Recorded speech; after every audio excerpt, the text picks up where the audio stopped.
नमस्कार मित्रों, आज हम आपके सामने एक बहुत ही सुंदर और प्रेरणादायक कथा लेकर आए हैं। इसलिए आपसे निवेदन है कि आप इस कथा को अंत तक अवश्य सुनें।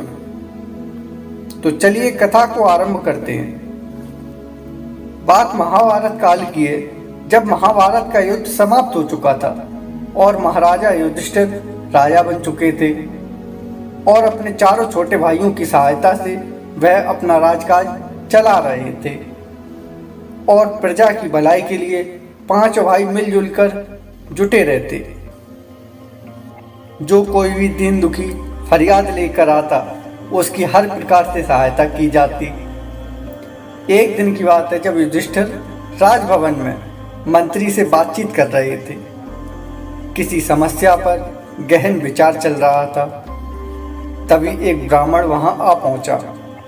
कुछ दुष्टों ने उस ब्राह्मण को बहुत सताया था और उन दुष्टों ने उस ब्राह्मण से उसकी गाय छीन ली थी, जिसके कारण वह ब्राह्मण महाराज युधिष्ठिर से न्याय मांगने आया था और उसको यह विश्वास था कि महाराज युधिष्ठिर उसके साथ न्याय अवश्य करेंगे। और यही सोचकर वह महाराज युधिष्ठिर से अपनी फरियाद लेकर आया। लेकिन मंत्री जी के साथ बातचीत में व्यस्त होने के कारण महाराज युधिष्ठिर उस समय ब्राह्मण की बात नहीं सुन पाए। उन्होंने ब्राह्मण से बाहर इंतजार करने के लिए कहा। ब्राह्मण भवन के बाहर रुककर महाराज युधिष्ठिर का इंतजार करने लगा।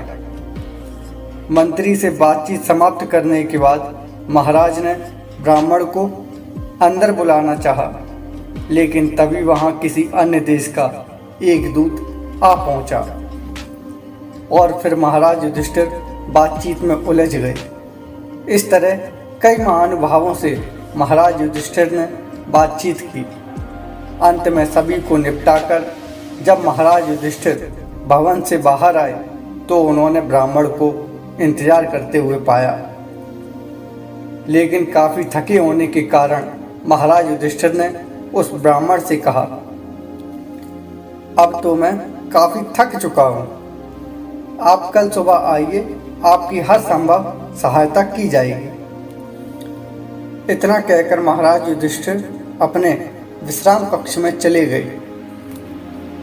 यह सब देखकर ब्राह्मण को महाराज युधिष्ठिर के व्यवहार से बहुत निराशा हुई और वह दुखी मन से भगवान को याद करने लगा और उसकी यह पुकार भगवान कृष्ण के कानों तक जा पहुंची। और जब भगवान कृष्ण ने यह देखा कि उस ब्राह्मण की बातों को बिना सुने ही युधिष्ठिर ने कल के लिए टाल दिया है, तो उनको भी युधिष्ठिर का यह व्यवहार अच्छा नहीं लगा और वह उसी समय वहां से निकल पड़े। उनके निकलने की सूचना जब यहाँ अर्जुन को मिली तो वह भगवान कृष्ण के स्वागत के लिए तैयार हो गए।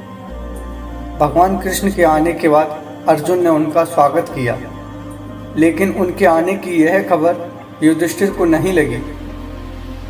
और जब अर्जुन ने भगवान कृष्ण को उदास और नाराज देखा तो उन्होंने इसका कारण भगवान कृष्ण से पूछा। तो भगवान कृष्ण ने अपनी सारी बात अर्जुन को बताई।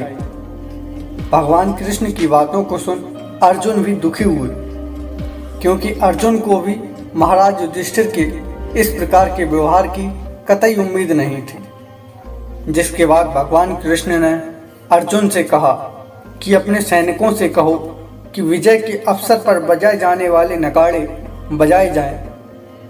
अर्जुन ने भी तत्काल भगवान कृष्ण के आदेश का पालन किया और द्वारपाल को जाकर यह आज्ञा दी कि विजय के अवसर पर बजाए जाने वाले नगाड़े बजाए जाएं। अर्जुन की आज्ञा पाकर सैनिकों ने विजय के अवसर पर बजाए जाने वाले नगाड़े बजाना शुरू कर दिया। महाराज युधिष्ठिर ने भी नगाड़ों की आवाज़ सुनी। उन्हें बड़ी हैरानी हुई, नगाड़े क्यों बजाए जा रहे हैं, और यह जानने के लिए वह अपने विश्राम कक्ष से बाहर आए। और कक्ष के बाहर आते ही उनका सामना अर्जुन से हो गया। उन्होंने अर्जुन से पूछा कि विजय के अवसर पर बजाए जाने वाले नगाड़े क्यों बजाए जा रहे हैं? क्या हमारी सेनाओं ने किसी शत्रु पर विजय प्राप्त की है? तो अर्जुन ने नम्रतापूर्वक उत्तर दिया, नहीं महाराज, हमारी सेनाओं ने किसी शत्रु पर विजय प्राप्त नहीं की है। तो युधिष्ठिर ने कहा, फिर ये नगाड़े क्यों बजाए जा रहे हैं?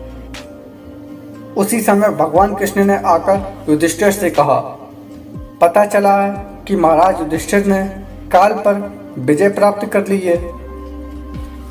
भगवान कृष्ण की यह बात सुनकर युधिष्ठिर की हैरानी और बढ़ गई।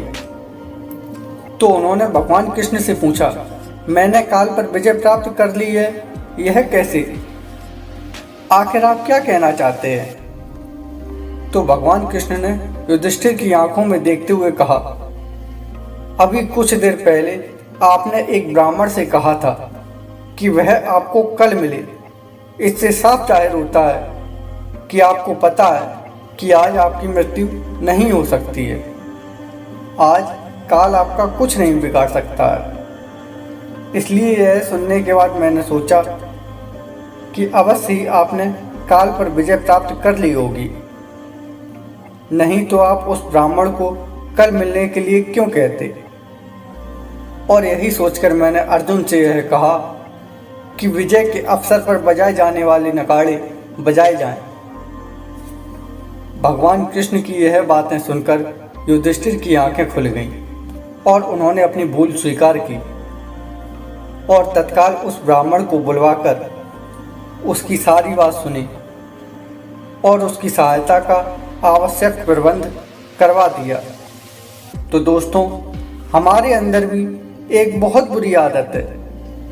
हम काम को टाल देने की अपनी इसी आदत के कारण कभी कभी अपने बनते हुए कामों को बिगाड़ बैठते हैं, जिसके कारण कभी कभी हमें भारी नुकसान भी उठाना पड़ता है और कभी कभी तो हम अपनी मंजिल पर पहुंचते पहुंचते रह जाते हैं।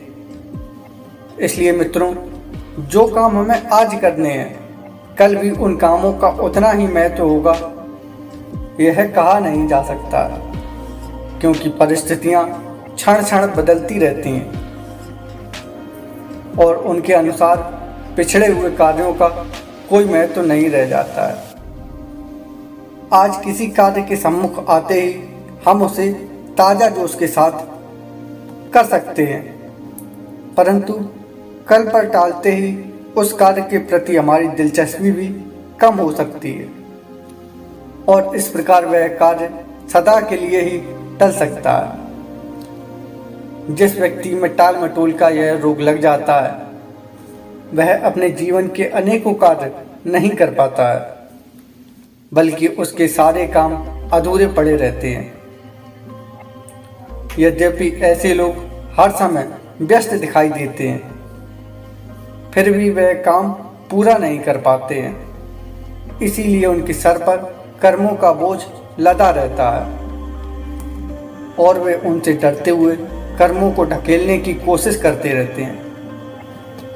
इसलिए दोस्तों, जहाँ तक हो सके आज के काम को कल पर कभी ना छोड़ें, क्योंकि वर्तमान क्षण ही हमारा है।